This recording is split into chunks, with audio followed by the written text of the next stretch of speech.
Hello, guys, welcome to this podcast, Everyday Talkies, which ironically does not come out daily.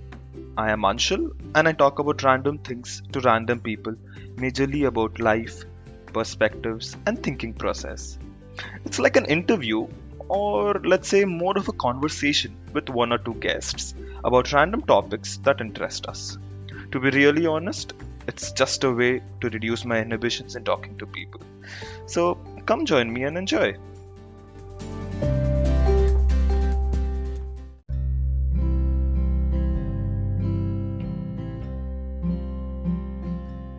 Hello, guys. Welcome to the new episode of Everyday Talkies. And today I have back. No.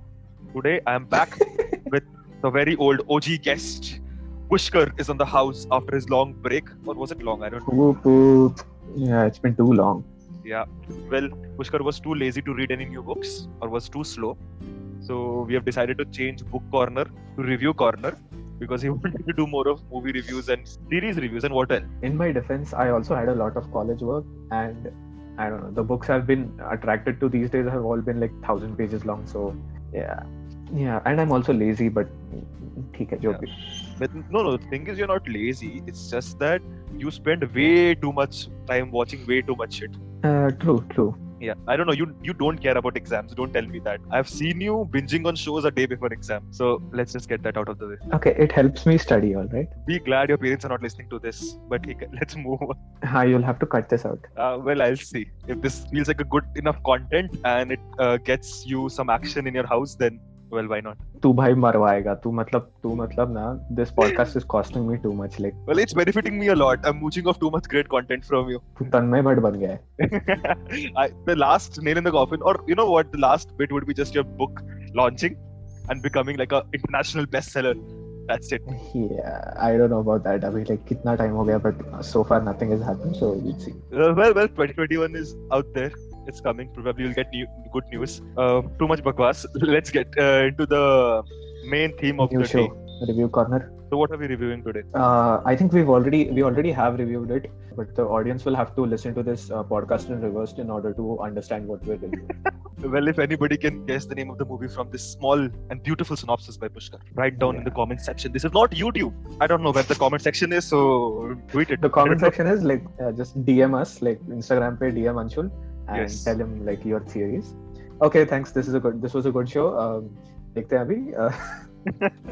But how unique or difficult it would be to review this in a reverse or inverse manner? I mean, we could just do what Nolan did, we just shoot a bunch of things in forward and then press the reverse button. So we just like record normally and then release karte waqt just release it in the reverse order. So basically it's an Instagram reel and it's a filter that everyone is using. You are saying that Nolan ripped off Instagram reel ideas? Not reel, boomerang. Boomerang. Oh yeah. Don't be a boomer, bro. It's boomerang. I'm a boomer in terms of social media. Yeah. Guys, we're reviewing Tenet after all this. I don't know why we decided to review this behemoth of a movie on our first try. Hopefully this does not become like this unreleased episode of Hitchhiker's Guide to the Galaxy's review.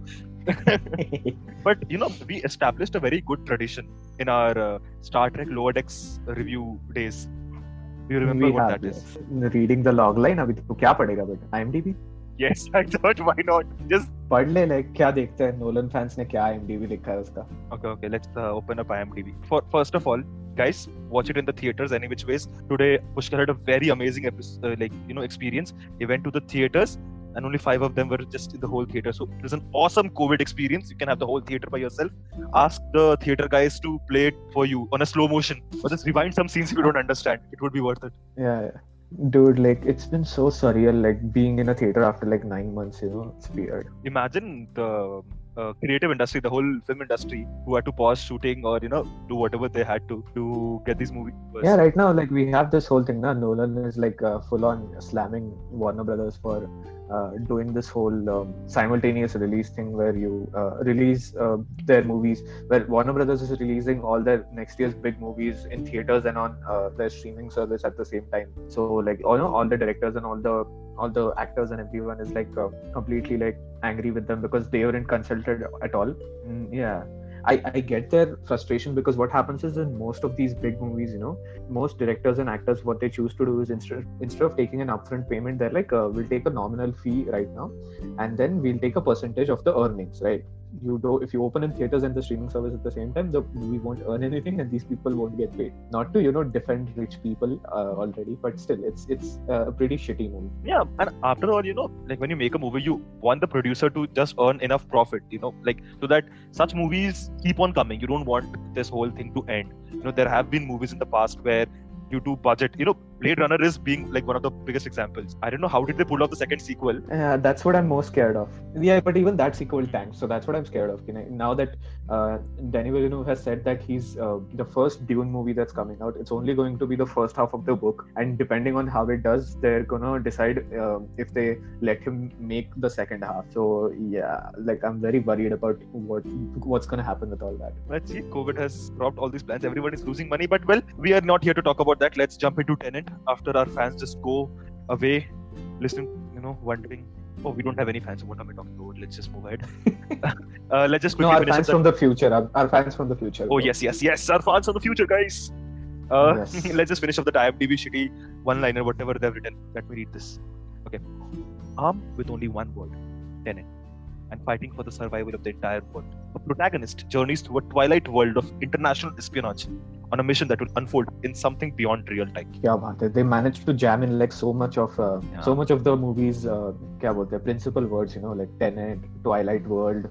They just missed one thing. Temporal pincer. What pincer movement? What was that? Temporal pincer movement. Yeah. They had to just include that in, and this description was like 100% correct. It would have been just as confusing as the movie. Okay. First of all, like, should we avoid spoilers? I don't know. Like, guys, please watch it. I think it's there on some streaming services, as Pushkar said, and I think it's on Prime, or it will come soon. Or you can buy it off. Like, it's not on It's not on the subscription basis. You can buy that movie specifically, I think. It's out everywhere now. So and like we'll talk about our first impressions and everything, and then we'll move on to like spoilers maybe. I don't know. Like, if we are in the, I would say, capacity to explain the whole plot, because I am surely not. But yeah, we'll go through our first impressions. So Pushkar, over to you. You now have watched this movie twice. So I'll ask you one question. First of all, how was the theater experience of watching Tenet? The theater experience, I think Tenet is a movie that can only be watched in theaters. I really like the movie, first of all. I absolutely enjoyed it watching in theaters. And the thing, because the second time I watched it, I'll tell you, like, it's not that it's not watchable or rewatchable or something, but if you're watching it on a small screen, you just keep getting distracted because it's not as captivating. I'm trying to avoid saying that it's boring or anything, but but okay, wait, let me pause you there. You said it failed to captivate you on the second watch. Was it because of the movie plotline, because of how people have complained that how confusing it was, and how some of the sound design was something which people did not really like? Now, I have no complaints with the sound design, but I don't know why people are saying that too much. Probably I'm just ignorant about that. But was it because of the confusing plotline, or was it because of something totally different? No, that's generally like that's just a Nolan complaint with all of his movies, that sometimes his ambient sound or the score usually takes over and you can't hear the dialogue. But that is one of the reasons why you should watch the movie in theaters, because when I was watching it in the theater, I had absolutely no problem with any of the sounds or anything like that. Granted, I was watching it with subtitles, but still, you go to a Nolan movie because you have someone like Hans Zimmer, or in this case Ludwig Göransson, who I think has like almost made a better score than Hans Zimmer ever could. You get to hear that score in a theater environment, and that is like complete, that is amazing. That's what I was coming at, with a movie like Tenet, I like it because it's like I like to talk about how Tenet was made more than Tenet itself. Like, I'm not interested in the movie as such as much as how it was made. It's one of those movies for me. So you're more into the technical side of things, on the cinematography and the way it was shot and all of that. But then that is something which like you get fascinated about with all Nolan movies, right? There is something in all their movies, from Interstellar to... Oh yeah, definitely. That's the thing. But see, what happens is, there are some movies you watch and you have like an emotional connection with them. Movies that, stay with you and you're like, they're close to your heart, or movies that are just like comfort watches that you can throw on any time or something like that. With something like Tenet, it's like I would rather watch a documentary about Tenet 2 more times than watching Tenet itself. What about you? What was your first impression? With me, I could not watch it in the theaters, so I had my laptop close up so that I could get the theater feeling. And first of all, the movie is long, man. Yeah, it is. Yeah, it does not. Once it starts, it absolutely does not stop. I mean, it goes at like breakneck speed. Yeah, that is something which I want to stress at, because of the length of the movie. Usually, sometimes you feel boring, except of the few Avengers movies, but this movie was so fast paced that you could not get a breathing space. Like usually some movies are like there's action, action, action, action, action, and then the movie slows down a bit so that you catch up. But here the scenes were changing so quickly and the transitions were so abrupt that it just, sometimes my head hurt just to catch up with the whole movie. And I know what you mean. Like it's exhausting after a point, I guess. I can understand that. So that's why I think you should definitely like watch this in a theater, because you have absolutely no distractions, right? So you can keep up better with the speed of the movie. Like I think even watching the first time, I was watching with a friend, and even we observed that after the first half, it was like it absolutely does not give you time to even recollect your thoughts, because scenes just happen and then you're on to the next action scene or the next dialogue, or like it just keeps on going without giving you much time. Apart from all of this, see, my few small criterias of liking a movie. I am not that into technical of how it was shot and all of that. Though I'm slowly getting into that. Like I'm enjoying the process and how it is shot and all of that after listening or reading about some of these movies. But come on, it's sci-fi. It's Nolan, and it was a new concept. Something which was never explored before in that depth. So I like it. I like it. Yeah, like initially I thought when everybody was saying that this was confusing, I thought it was that the Interstellar effect where everybody said it was confusing. But when I watched it, Interstellar, it was like, I liked it and I understood it because I had some background. I thought this would be the same, because I have some background and I have read. I'm interested in these concepts. So I'll be able to get it. I'll be able to get the entire movie in like one go. And yeah, I have never been so wrong. Like I understood the movie. I understand the general concept and I understand everything. But there are so many nuances, right? That you tend to miss out on some scenes or the other. That what exactly is happening there? Where is it? Is this the forward one or is it the reverse one? Because I tried to recollect, okay, this is the forward, now it's reverse, and now my brain just becomes blank. Now what just happened? So yeah, that kept on happening, but yeah, I thoroughly enjoyed the movie. I think, and also in like many parts of the movie, it's hard to make out because just the way it's shot, and in like the cinematography is beautiful, but also in some places the way it's shot and edited together, sometimes you tend to get confused about which if you're going in forward time or if you're going in reverse time, and then it becomes hard to make out exactly what is happening. The most confusing part, I'll tell you, for me was, do you remember that last scene when the red and blue team happened? Yeah. Now I understand what they're doing, but who were they shooting at? I could not see the villains. Exactly, like that's what I was talking. Like even I was gonna get to that, because the end, like the whole way that the finale is shot. Like there are some parts of it which are very cool, which are discernible, like the moment that they both, like blue team and red team, both like blow up a building, and you see it blowing up in forward time and reverse time. That is cool, but the rest of it, you're lost most of the time, because it's just either somebody's running in forward time or somebody's running in reverse time, and they're vaguely shooting at. And it's not only about that, right? See, first of all, there's two teams. One is on the forward time and another is in the reverse time. That's good. Okay, it's pretty much, you can discern that. But then they have these shooting patterns. There are like 4 combinations of shooting patterns. Now, with the red team, imagine they're going in forward time. So what they do is, they sometimes shoot it from the red's perspective, then they sometimes shoot it from the blue's perspective. That's with this. Yeah. Same thing with that. So there are like 4 types of shots intermixed together, and then you sometimes get so confused. In the beginning of the section, I thought, are they shooting at each other? Because I could not see like the soldiers of Sator. I could not see like who are his soldiers, like who are they fighting against. I could not see them at all, like except the few scenes, the close-up scenes where towards the end and all of that. But yeah, apart from that, I could not see anyone. Yeah, that's the thing. I mean, it does not absolutely give you any time to get prepared or get acquainted with a lot of the things. You just have to keep up with what Nolan thinks is normal speed. Let's start with maybe get into some spoilers or something. Basically, from what I read up on the movie, Nolan had this idea for like 20 years, and he had been developing for like 10 years, and it took him like 5 years to write the screenplay. This is like the usual thing with all big directors. Like, you have Quentin Tarantino who thought of writing Inglourious Basterds back in the 90s, but it took him like 20 years and whatnot. But this is always there. But okay, so yeah, initially, this I told you, like he brought on Kip Thorne, who was the physicist that was the consultant on Interstellar, to explain all the quantum mechanics. And I think this is a bit of a cheat, because I honestly think we should all get our own version of Kip Thorne to sit next to us while watching the movie, so he can explain like what exactly is happening sometimes. That is something which we require. But a very interesting fact on this one, which I read, was that Nolan himself said that this is not exactly scientifically accurate, because that was a discussion that was going on during Interstellar, right? When he said that this is like totally scientific accurate, and then Kip Thorne backlash, and then there was a backlash from the community and all of that. And so this time, I think he was he acknowledged that that it is based on some real physics facts, and phenomena. But yeah, obviously they have taken it and then exaggerated it. I mean, I've seen the movie twice now, and I still have no idea how exactly do you invert a thing? How exactly do you invert the entropy of a thing? Yeah, the entropy of a thing, inversion. How do you do it? That is something which you do. Okay, they have this turnstile, and there's this machine. That's a crazy machine. That's a jargon that they use. Leave that.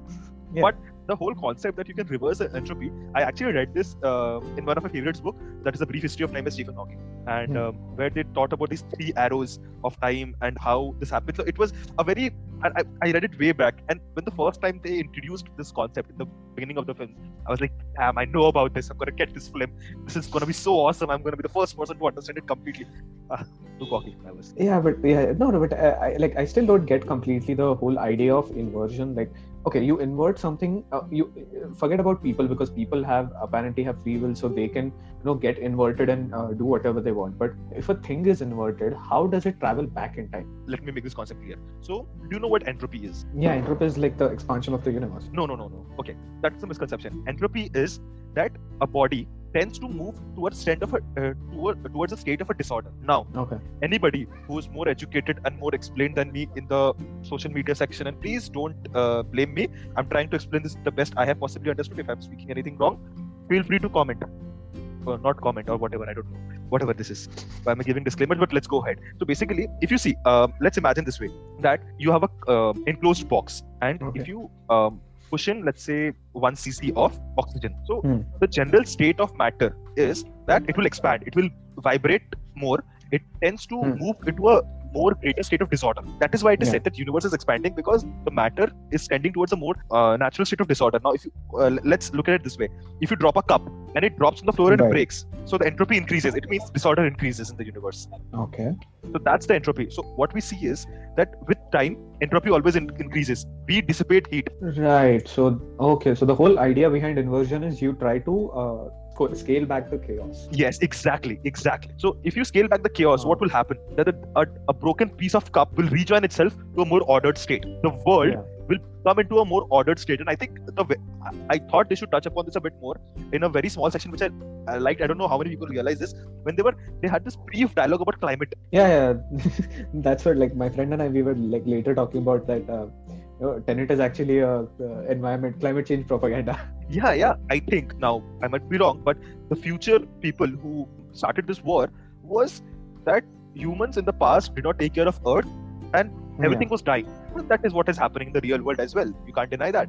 So what they did was they thought, and that is because the world moves towards a more chaotic state. Right. And that is why the climate change is deteriorating and we're not taking care of it. So what the future people thought was, if they reverse the arrow of time, if the entire universe moves towards a more ordered state, then climate will always be in a more, let's say, healthier state or whatever. No, it makes sense. Like, instead of the world is always moving towards degradation. If you reverse it, it will move towards a more ordered state.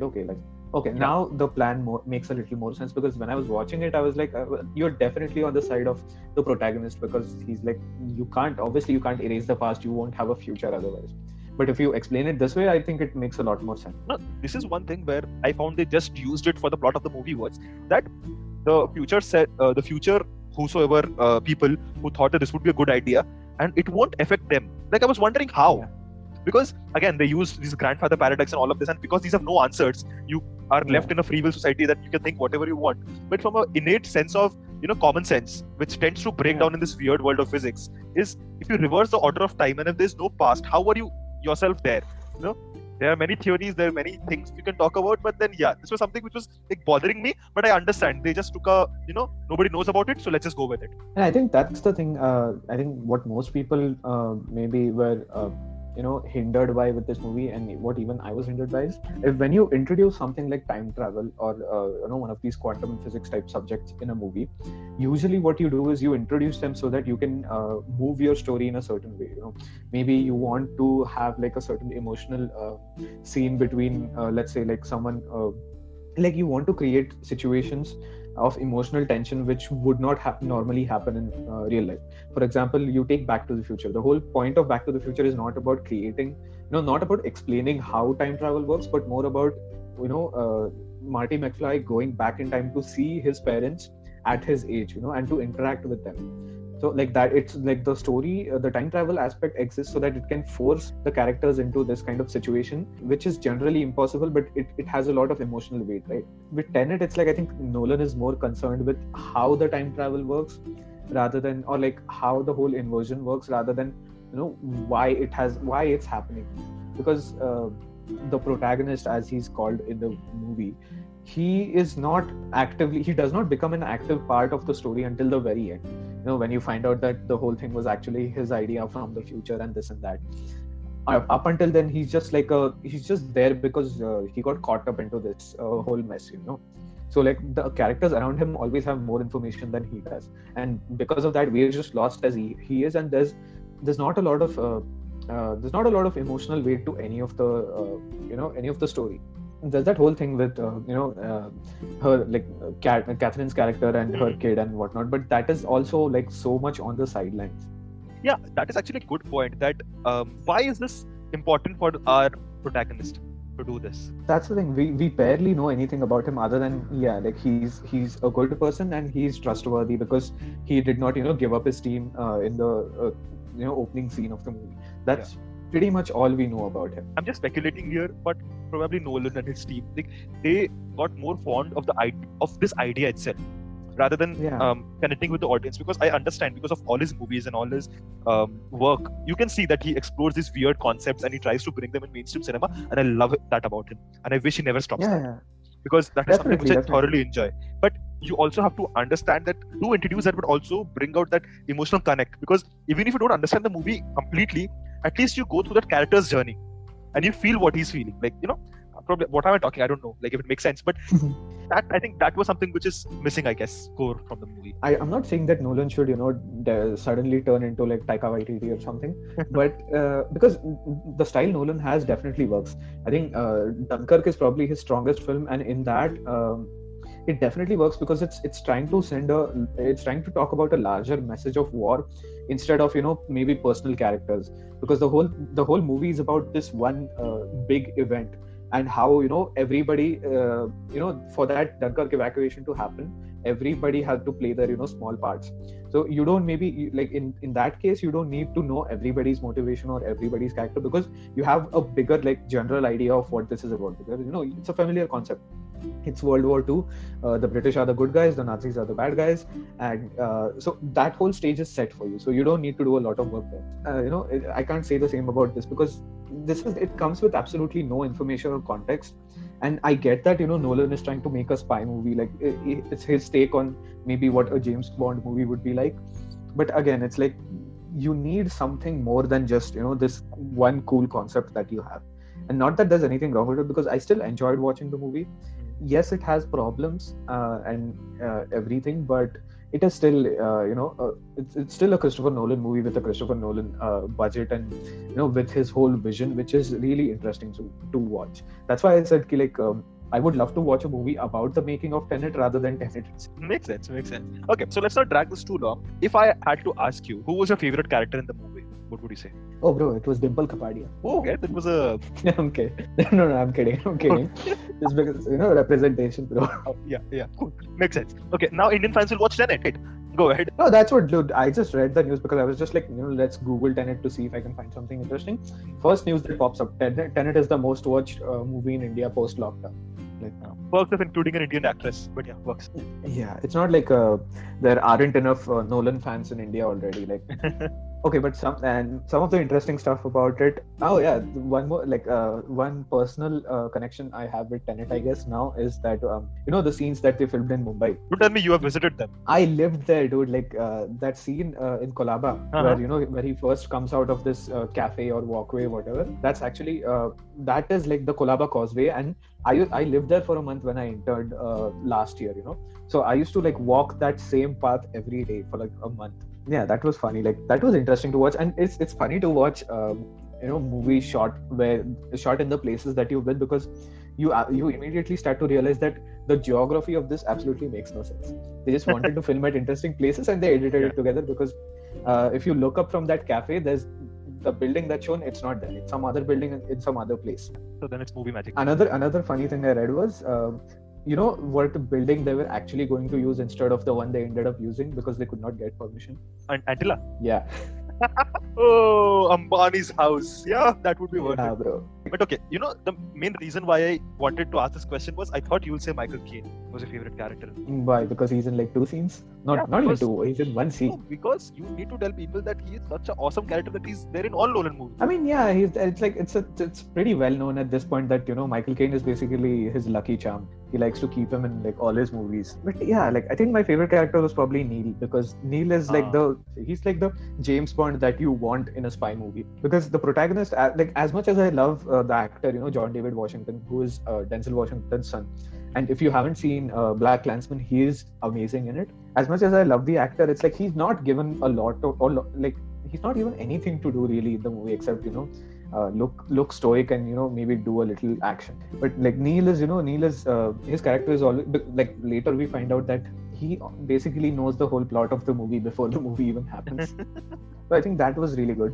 And one thing I absolutely like hated about this movie, and I think it's kind of beneath Nolan at this point, is the villain, Andrei Sator. First of all, the actor, I understand why they cast Kenneth Branagh, because Kenneth Branagh is basically British. He's been in a few Nolan movies and he's just there, so they cast him. But Kenneth Branagh has played the same character in at least like 2 other movies. He's played the same, Russian oligarch villain. He played that in the Jack Reacher movie with Chris Pine, and I think another movie. Like he's played the same character, and when like the first moment he came on screen, I was like, oh, this is just the same guy. Like I cannot take him seriously because this is a cartoon. It's like that heavy Russian accent and talking like talking all serious and whatnot. It was completely cartoony. I'm like, I get your point. Yeah, I really loved like Robert Pattinson in this movie. He's first of all an amazing actor, and if you're still hung up on the whole Twilight thing, like go watch any of his movies he's done after Twilight. He's absolutely amazing in it. Or just wait for Batman. Or just wait for Batman. Yeah. Dude, that is gonna be awesome. Okay, what about you? What was your favorite? Not just character, but what was your favorite thing? I did not know that this question had to come back to me as well, because I was just going for the no answer. Now I have to seriously think. Okay, my favorite aspect was, I would say, that entire end sequence after basically I tell you from when Neil breaks the chain of action. So breaks the chain of action. When Neil was in the blue team, so in the last sequence when there was red, he turns again, like he goes from the blue team and turns again. Okay, nice. Yeah. So from that sequence, I understood the whole thing properly, because before that I was a bit lost, and then that actually grooved me in, and that involved me, and then the whole sequence went around. So that entire thing I liked. The whole plot, how he went, and basically see. I told you, right? I'm not into more of cinematography, so that probably you can judge more better. I can only say that the transitions were too fast for my brain to handle. But that entire sequence was something which I really loved. And when it reveals that he was the guy, you could understand that he will become the guy who saved him in the beginning sequence in the first shot. Yeah. And you could predict that. But then he was the one who died there, and towards the end when they part ways, that whole thing was awesome. Yeah, except that I would say the cliche thing on the boat with Cat and Sator. I was like, that's fine. I think there are some really cool things about the movie. Like it definitely reminded me of some of the old spy movies that I used to watch. Basically, John le Carre movies. The adaptations they used to have back in the day, which were not like James Bond level type spy movies, but more quiet, reserved type of spy things, like something like Night Manager or The Spy Who Came In From the Cold or Tinker Tailor Soldier Spy. It reminded me a lot of that. That was amazing. Just the sheer audacity of crashing an actual Boeing 747. Oh yes. Damn, how could I forget that? Yeah. Like they made such a big deal out of it, but it's not really that big of a part of a movie. But just the sheer audacity that someone like only Nolan could do, that was amazing. And I did not know. Like, tell me this: was it a real Boeing that they crashed, like while shooting it? I think it was probably like some out of commission plane, or like just. I have no idea how they crashed it, but they actually bought a Boeing 747. I don't know if it was functional or non-functional something, but they actually took it and actually crashed it. Like Nolan said that it was cheaper than hiring some visual effects people and making the whole thing out of CGI. But like I knew that he won't do CGI because Nolan has a characteristic trait that he does not want to use unnecessary CGI and VFX when there is no need. Like when you can do this real. That is why we love these small things like be it Dunkirk or be it Inception and all of this. You have these little scenes which can be easily done by camera work and VFX, but he tends to make these crazy contraptions and make them work. So like that's the thing. Like there are some amazing in the movie, like the plane one, the building that I talked that blows up in forward and reverse, which is like those things to figure out how they did it. It's so amazing because like when I watched it, I was immediately like, this is a model. They used like two of these models. They blew up two parts of the two models and then they merged the shot. And like one was in forward, one was in reverse, and like that is some amazing technical stuff that you can enjoy when you're watching a Nolan movie. So yeah, that is great. And also like I found out about the whole Sator Square thing after Tenet came out. Okay, wait, don't give it away. I'll link it in the description. Let them figure that out. Let them read that. No, but the second time watching it, I realized that everything on that square is mentioned in the movie. The second and the fourth one as well. Yeah, Sator is mentioned. Now, like I'll just mention all of them. Sator is obviously there because Andre Sator. Then you have Arepo, which is the Thomas Arepo, who's the guy who drew the fake. Yes. Then you have Tenet, obviously. Then what else? Opera is the opening scene. Basically, it sets the stage because it's the Kiev Opera Center. And the last one is Rotas. Rotas is the company that owns all the Freeport whatever warehouses. So that was interesting. And I don't know why he used it because there's no real symbolism. There's no real anything in any of it. No, but I think it's one of those squares now that if you inverse it, a palindrome is that if you read it from either direction. Now that is a very simple thing. Then there's also one word called one type of word. I don't know what is the type of the word, but an example of it would be called noon. N-O-O-N. Now you can flip it around. It's a palindrome, but if you look it from bottom or if you flip it upside down also, it will read the same in all directions. But this Sator square is basically it can only be 4x4 palindrome, right? Yeah. So, but it's not a palindrome exactly because if it was an actual palindrome, you could have read it like a magic square. Basically, all the columns and all the rows would sum up to be Sator, but that is not the case. It can only be read in the same way if you flip it inversely or it's a mirrored image, which is what they were, I think, referring to the reverse entropy thing and all of that. I guess. But yeah, I think we talked too much about Tenet. I mean, that's the whole point of this episode. Yeah, I don't know whether people will hear this till this end, but if you guys have stuck around, these small facts could be very interesting for you. And definitely, there are like as a even like spy themes, there are some interesting things in it, like the secret cities in Soviet Russia, which were an actual thing. Then you have the whole nuclear aspect of it. Like hiding the 9 pieces of the algorithm within 9 countries with nuclear capabilities because they're the most heavily guarded. So these kind of things are very like spy thriller. They have like spy thriller aspects of it, which I really love. But okay, let me ask you this question. Given that obviously you have not seen so many movies in theater in the past couple of months, and you have now we all have now seen so many series. What would you have preferred? Watching this concept being more explored and a more slower, I would say slower and a more detailed approach in a more series-wise format, or was a movie right way to go? I honestly don't think I would have the patience to watch a whole series that is basically a temporal pincer movement. It was good because like I enjoyed the movie not because of the whole temporal aspect of it, but because of the whole filmmaking aspect and that I got to watch it in a theater. Like I enjoyed the cinematography, I enjoyed the sound design, I enjoyed the music, the score, all that. I don't think because the writing I think was very first of all it was very fast, and second of all it was confusing as I get that. Let's end the episode on this beautiful quote that you gave in the end, which I will probably cut. But guys, I would suggest to watch the movie just because of the sheer thought of the idea of making a movie on this and the attempt by Nolan, and find a good documentary on how he made the movie, because I'm sure that would be more amazing for even somebody who's not interested in watching behind the scenes and all of that, because the way it is made and the way it is shot and combined and edited together, it's really amazing. And recommend to us through whatever personal messages, comments, I don't know, send us a letter with an owl or something, and tell us which movie, which TV show, which book, which real life thing, I don't know, name, place, animal thing, whatever we should review. Yes, we are open on reviewing anything because we have become too jobless. Bring it on, guys. And a quick sneak peek: Discovery Season 2 review is coming. And once I get and with watching Mandalorian Season 2, we'll review that as well. But stay tuned for that in Review Corner. Guys, thank you so much for listening. We'll catch you next week with a new episode. Bye-bye. Thank you for listening to the official first episode of Review Corner. No, wait. It's not the official. We had the official one when we had the great session on Saturday. Oh, okay. We are renaming Book Corner. Guys, don't forget, we're renaming this. There is no separate Book Corner and no separate Review Corner because there are too many things that Book Corner was like a failed pilot, and this is the reimagining of... Just tell people that you're too slow on reading books. That's it. No, it's like Star Trek had 2 pilots, so even we will have 2 pilots because why?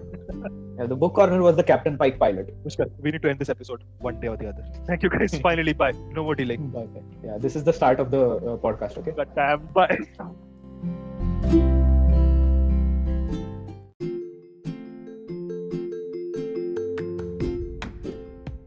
Thank you to all the listeners. I'll catch up with you again soon with someone new and lots of interesting discussions. So, bye.